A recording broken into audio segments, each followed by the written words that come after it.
So I haven't been doing the best with my studying the major prophets. I know I said I was going to take it slow, and I'm like taking it so slow that I might as well just be like not even doing it.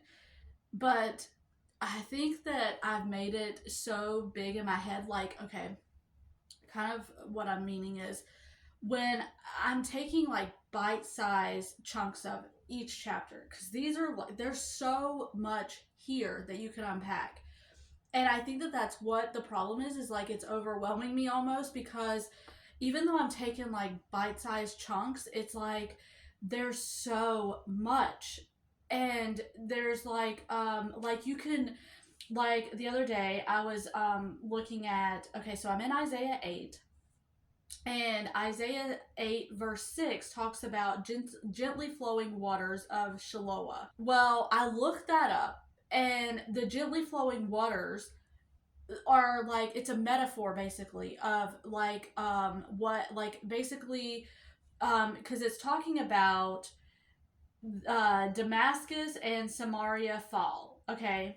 And it's talking about the invasion of, it says in verse 4, for before the boy knows how to cry out, my father or my mother, the wealth of Damascus and the spoil of Samaria will be carried away before the king of Assyria.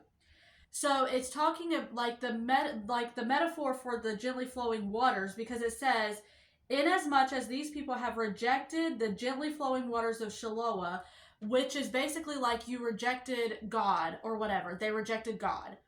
He's saying that because you rejected God, now therefore, behold, the Lord is about to bring on them the strong and abundant waters of the Euphrates, even the king of Assyria and all his glory. So so and I had never like looked that up before. I just would read it. And so I looked that up and I was like, oh my goodness, this is so good. So then I was like down this rabbit hole forever on this. And so I love going down the rabbit holes, don't get me wrong. But at the same time, it's like it's almost overwhelming me, because it's like that's just the like teeny tiny part of that. That's not even the whole chapter. That's like the teeny tiny part of it. And what I keep having to remind myself is it doesn't matter. That's if that's all I get out of this chapter is that right there. That's all that matters. I got something new out of it that I didn't know before. So I'm like, it's a fight. It's like an internal fight almost, because I want to go down every single rabbit hole, and I want to like dig deep on the whole chapter, but but it get like it at the same time it gets overwhelming, like, oh my goodness, there's so much here. So it's just, it's one of those things where I'm having to remind myself that I said I was going very slowly through this, and by doing that, that means if I want to go down several rabbit holes, that's totally fine. But also, if I just want to go down the one, that's totally fine. Like, there's no, I put these like uh, almost like guidelines, like there's no instructions. This is my personal Bible study, like I'm doing this myself. So I don't know, it's just anyways, anybody else struggle with that? Because I definitely am, like I want to do it all, but then it overwhelms me. So then it's like I don't want, so then my all or nothing mentality is, I get overwhelmed, I stop doing it altogether, and that is not good, obviously. That is the enemy trying to make me not want to be in God's word, and I'm not gonna do that. So I'm going to leave that there, and I'm going to keep going, and remember that it's not a I don't have to, it's not a race. I don't need to be at a certain place at a certain time in the Bible. I can enjoy this at like I want to. So, but I just wanted to see if anybody else struggles with that, because that is something that I'm definitely struggling with, and having to remind myself that I am not racing, and I also am not in, like I'm not trying to make it legalistic, like I have to do something. You know what I mean? It's just, it's ridiculous. Anyways, but that's all I'm going to say about that.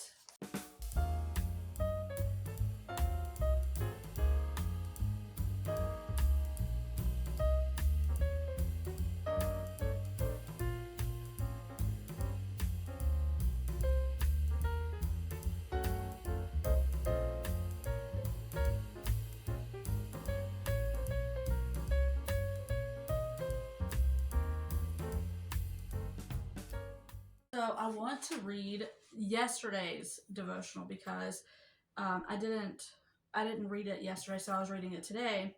And it says, it's titled Life Lessons. And it says, we often find life's lessons in surprising places. When an elderly couple stares into each other's eyes with deep and genuine affection, they teach us that love can last forever. When a friend is stuck with a terrible sickness and his faith remains intact, we learn that God will carry us through the hard times. When a baby falls while learning to walk and then doggedly pulls himself back up and tries again, he shares a lesson about tenacity. When storms come and bend a tree's massive branches to the ground, we learn that even those that are battered will stand straight again when the sun comes out the next day. Many people define wisdom as knowing the rules and following them, yet it is so much more. You can find wisdom by heeding the example of those who have gone before you, finding nuggets of truth in unexpected places or circumstances, opening your eyes to the magnitude of God through his magnificent creation. Wisdom is found by looking for God's lesson taught by those who surround us every day and then applying them to our lives. That's why I share as much as I do, because whatever I am learning through my own situations, maybe something I have learned can be passed on, and maybe it will help you or whoever watches. Maybe it will help them or give, encouragement to whoever. So I love that. This is from Proverbs 4:12, and it says, if you live a life guided by wisdom, you won't limp or stumble as you run. I love that.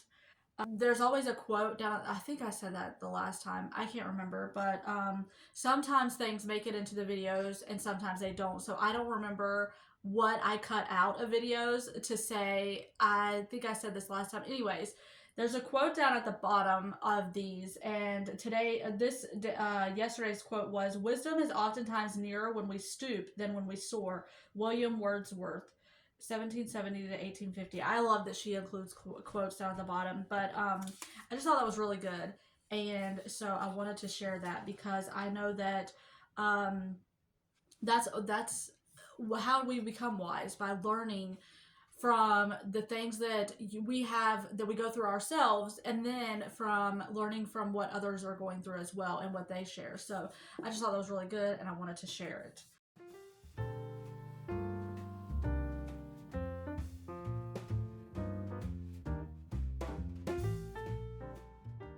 I talked about this, I think it was in like my goals video or something. I don't even remember what that video was titled, but I'll link it here. But I said what my word was for this year, and I said it was stewardship.